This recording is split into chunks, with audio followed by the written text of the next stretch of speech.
Hi everyone, my name is Shruti. I will be giving the breakdown on the motion. This House believes that governments should require that meat packaging include images that vividly and accurately reflect the experiences of animals slaughtered. Something to keep in mind as we get into this video is that each debate is unique in that framing, engagement, and analysis of arguments are subjective in how they interact with one another among two teams and also how they're perceived by each individual adjudicator. Therefore, this video by no means is going to be the end all be all of how this motion can and should be debated, but it is meant to give you some clarity on what the CA team thought this debate would be about and just thought starters on each side of the house so that you're able to build off your argument from that. Let's start with what the type of the motion really is. This is, of course, this House believes that motion, but it also has the words that governments should. So even though the motion is meant to discuss the merits of a policy and whether or not this should be done, it's not a policy motion, it's a value judgment debate. The functional difference between the two being that believes that motions place a lower burden on teams on government, in that they don't have to come up with a detailed or super intricate policy for how this would play out. But it's still ideal to have some semblance of an idea of what this would actually look like in the way that it would manifest in the status quo, just for the sake of your own clarity as a team on gov, and also for clarity on ops, so that you know what exactly could you be potentially be responding to in this case.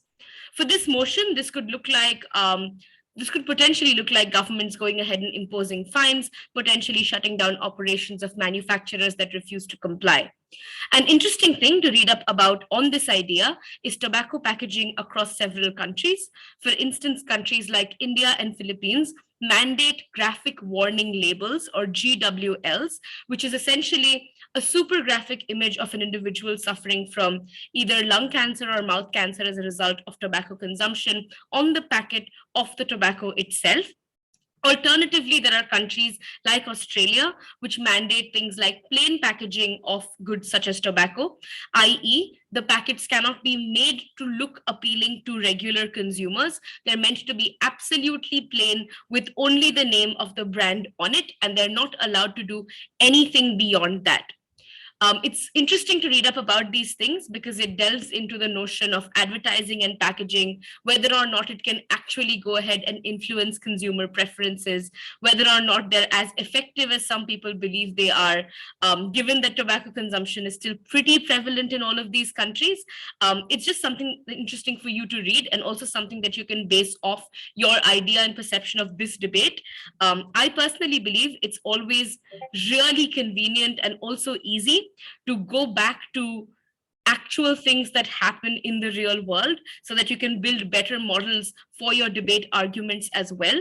And I think basing off a potential model or a potential idea for what this motion would actually look like on tobacco packaging would actually be fairly helpful.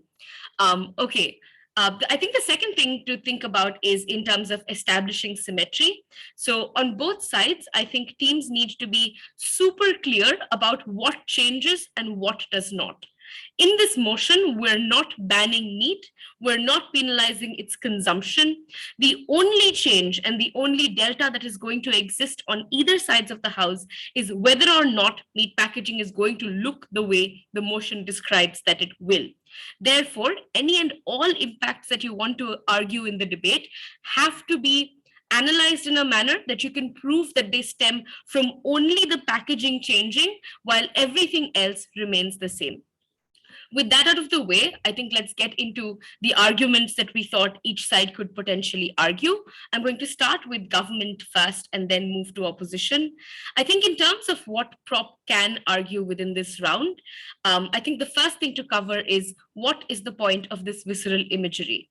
Talking about how animals are mistreated when they're bred for consumption, i.e., they're often kept in uncomfortably small cages, subpar food is provided to them, they fall sick quite frequently.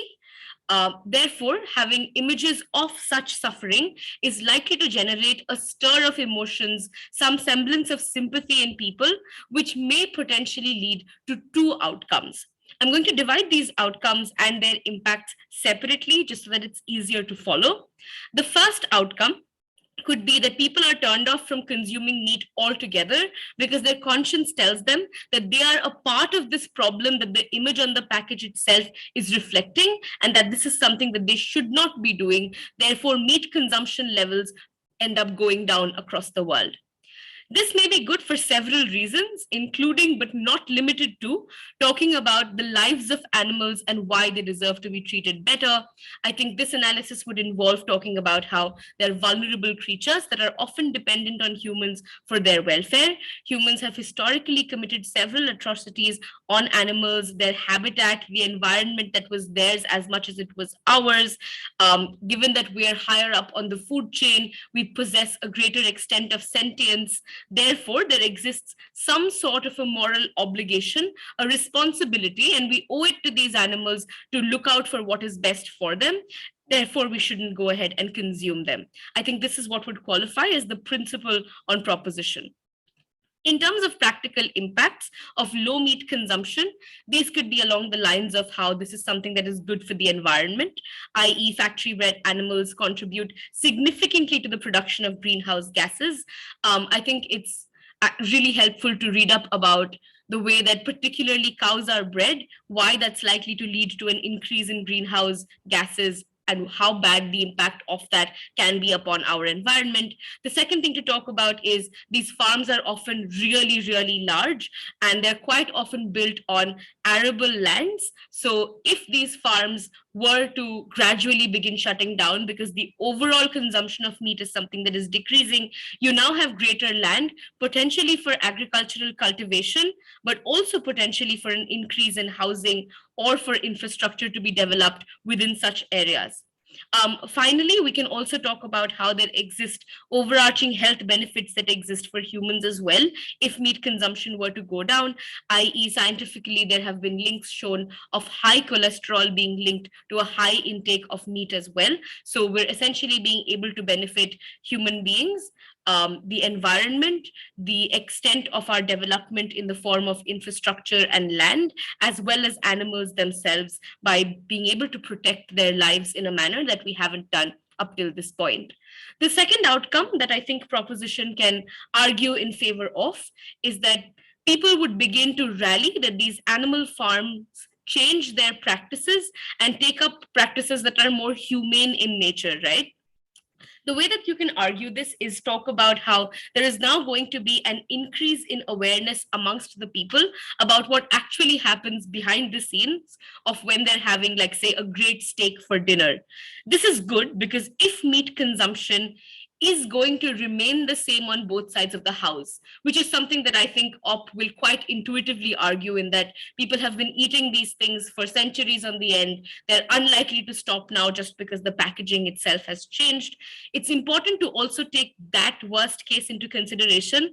And I think stemming from that, you can argue that even if we are to believe that this is not really going to stop people from consuming meat altogether, this can at the very least push people to now start pressurizing these farms to treat these animals better in the first place. So if you're going to end up consuming meat, at the very least, while the animals are alive, we can try to give them some semblance of a better life.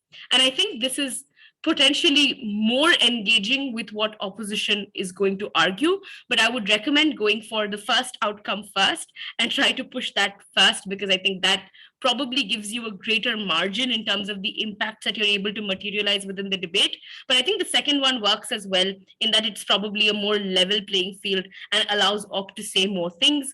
But yeah, I think those are the two outcomes that you can potentially argue on proposition. On opposition, on the other hand, I think there are two things to clarify in your framing.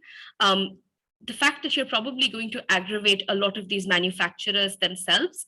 A lot of them come from fairly wealthy backgrounds, control a significant portion of wealth within the countries that they belong to. Additionally, also that there's likely to be backlash from communities that culturally have been heavy consumers of meat. I think it's important to flag these out right at the top, just because these are probably going to be the individuals most directly impacted as a result of this motion outside of animals themselves. And I don't think proposition is super likely to talk about these two stakeholders. So I think this is something that would benefit op in terms of bringing them out right at the top. Outside of this, I think OP can talk about visceral imagery and why it is something that's likely to be ineffective. Visceral imagery relies on shock value, and shock value is notoriously short lived, particularly when it comes to media coverage or even things that you're likely to see regularly. Since meat packaging is something that you're going to see regularly, sure, initially there might be some sympathy that such packaging generates, but it is unlikely to sustain for a longer period of time, at least long enough for there to be actual change that comes about in our world. This is because when you see these packagings every time you go to a grocery store or every time you're buying meat, because it's unlikely that people just give up on consuming meat overnight. So every time you go ahead and buy these packages, you see these photographs, which is why you're probably going to become numb to it over a given period of time. I think an analogy to draw for this would be when there are wars that go around, when there are wars that occur across the world, and when there is extensive media coverage of it, yes, there is uproar, yes, people are furious, but how long does that pushback realistically last? At what point do individuals realize that they have jobs that they have to get back to? And sure, while this is a cause that they care about, it's just something that they don't care about enough to invest in emotionally to the extent of being able to bring about change. So visceral imagery at its absolute best will give you some short-term sympathy from people while the majority go back to their regular lives and consuming meat the way they always did, while also getting some backlash from manufacturers themselves, as well as communities that have culturally relied on consuming such meat. I think the second thing that opposition then has to do is target this notion that people are not aware of how animals are treated. Even if we are to assume that most people are not aware of what the nitty-gritties of animal farming and animal husbandry truly look like, they're still aware that these are innocent animals that are being killed for the purpose of consumption. So, to what extent are you really going to be able to push that bar of awareness to the point that people want to actively participate in the change? How new is this information really is a good question for opposition to push on prop at that point, because I think that's a slightly harsher burden on prop to be able to defend how much of this did people really not know in the past, and now that they know it, how are we sure that this is what's going to be the tipping point in changing the consumption of meat patterns across the world? Outside of this, I think it's important to talk about how even if this were to have some impact on individuals, it is principally unfair to coerce people to give up their dietary preferences like this. What they're essentially trying to do on proposition is manipulate and influence the choices of consumers, which is principally a violation of agency that human beings have. Note that this is a principle that clashes with the principle that I had flagged for proposition as well. On prop, it was about the agency of animals. On op, it's about the agency of human choice. Outside of this, you can also argue that if the first outcome that prop envisions comes true, that is bad because there are millions of livelihoods at stake that get displaced if meat consumption drastically reduces. This is bad because a large portion of the industry that produces meat is based out of the developing world, which essentially means that in countries where you're already facing an incredible market saturation in terms of employment, you're going to leave a lot of other people unemployed as well, which means you're pushing on the burden of this moral high ground that prop wants to argue upon the shoulders of individuals that already come from backgrounds which are not as privileged. Outside of this, it villainizes cultures that consume meat, particularly across the Asian continent, where meat consumption is intricately linked with lifestyle, religion, and traditions. This leads to a rise in racist rhetoric about such communities and a spike in microaggressions against them potentially in the longer run. This is bad because we live in a world that has deeply entrenched racism, which leads to the loss of hundreds of lives at the very least every single year because of racial violence. These communities have historically suffered enough, having been towards the bottom of that rung of racial hierarchy that exists in the minds of white supremacists, and that's why you're ensuring that their suffering only increases. Finally, and this is an argument that takes proposition at its absolute best, if they are to succeed on prop in being able to reduce the consumption of meat to the point that people make conversation about this, they are ashamed to consume meat because they see this visceral imagery and it's a form of reckoning that comes to them. Inaccessibility of vegetarian and vegan diets and the domino effect this creates in terms of morality. In that, you can talk about how if this is something that's going to succeed now, what we're going to do is set off a chain of events where people now find one more reason to go ahead and feel like they're better than another group of individuals that live within the same society. So it's probably going to start out as you should quit meat, then it's going to become you should also quit dairy. And it's fine if you quit meat, but even better if you're able to become vegan. This becomes an unending rat race where individuals keep racing against one another, and there is absolutely no end to this because you want to constantly keep one upping other communities that exist within your society. The result of this is that the poorest end up suffering because not only are such niche diets more likely to be expensive, but they simply don't exist in several parts of the world. And that's something that's often left out of a debate about veganism. So, alternatives like almond milk, alternatives like soy milk, the fact that they simply don't exist in the most populated regions of the world, i.e., the third world countries, is something that prop needs to consider, even in their best case, if there is such a shift. What do these individuals do? What do they do with the backlash that is now pushed towards their way because they don't have an alternative to meat consumption because meat is cheap and accessible? Those were my thoughts on the motion. I sincerely hope this helps you. Please feel free to drop me a message on Discord if you have any follow up questions, and good luck for round three.